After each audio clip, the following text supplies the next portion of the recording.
এই পিচ্ছি শয়তানি, তুই এটা কি করলি? আমি যে পিচ্ছি না সেটার প্রমাণ দিলাম। সর। ধাক্কা দিয়ে সরিয়ে বাথরুমে যেতে লাগলাম। অনেকক্ষণ ধরে বাথরুমে বসে বসে মোবাইল টিপছিলাম।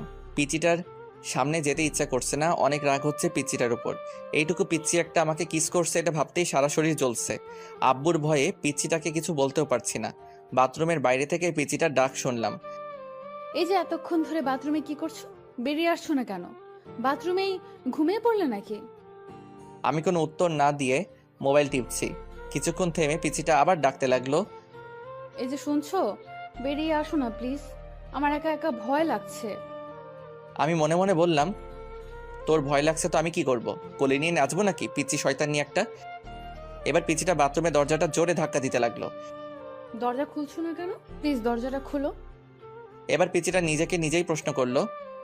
ওর কিছু হলো না তো? এই কি হলো, দরজা খুলছো না কেন? কান্না করছে আর জোরে জোরে বাথরুমের দরজাটা ঠেলছে। এবার আমার বেরিয়ে আসা দরকার না হলে পিচ্চিটার কথা শুনে আব্বু আম্মু চলে আসবেন। আমি দরজা খুলে বাইরে বেরিয়ে আসলাম। আমাকে দেখি পিচ্চিটা আমাকে শক্ত করে জড়িয়ে ধরলো আর বলতে লাগলো। তুমি ঠিক আছো তো? তোমার কিছু হয়নি তো? এতক্ষণ দরজা আটকে কি করছিলে? জানো আমি কতটা ভয় পেয়ে গিয়েছিলাম। সত্যি তুই একটা পিচ্চি। বলেই পিচিটাকে পাশ কাটিয়ে বিছানা থেকে একটা বালিশ নিয়ে সোফাতে চলে গেলাম। পিচিটা আমার পিছে পিছেই আসলো। আমি সোফাতে বালিশ রেখে ঘুমাতে যাব, তখনই পিচিটা আমাকে বলল, তুমি সোফাতে ঘুমাবে না, আমার সাথে বিছানাতে ঘুমাবে। আমি তোর সাথে ঘুমাতে পারবো না। তোমাকে আমার সাথেই ঘুমাতে হবে, না হলে কিন্তু। না ঘুমালে কি করবি? হ্যাঁ, আমার সাথে না ঘুমালে শ্বশুর আব্বাকে ডাক দিব আর বলবো তুমি আমাকে মারছো। কি বললি? আমি তোকে মারছি? তুমি আমাকে মারো নাই সেটা শুধু তুমি আর আমি জানি, আব্বু তো আর জানে না। তুই আমাকে ব্ল্যাকমেল করছিস? আমার প্রশ্নের উত্তর না দিয়ে উল্টা আমাকে প্রশ্ন করলো। তুমি বলো আমার সাথে ঘুমাবে নাকি আমি আব্বুকে ডাক দিব? তোর মতো পিচ্চি শয়তানির সাথে আমি ঘুমাতে পারবো না। ওকে, তাহলে আমি আব্বুকে ডাক দিই। আব্বু। আমি ওর মুখ চেপে ধরে বললাম, এই কি করছিস? আমি ঘুমাবো তো, তোর সাথেই ঘুমাবো। প্লিজ আব্বুকে ডাক দিস না, পিচ্চি শয়তানি একটা। শেষ পর্যন্ত পিচ্চিটাকে নিয়ে বিছানাতে ঘুমাতে গেলাম। ওর বালিশটা ঠেলে একপাশে দিলাম, আমার বালিশটা টেনে অন্য পাশে আনলাম। আমাদের মাঝখানে বড় গ্যাপ রাখলাম। লাইট নিভিয়ে বালিশে মাথা রাখলাম। হুট করে পিচ্চিটা নিজের বালিশ ছেড়ে আমার বালিশে চলে আসলো।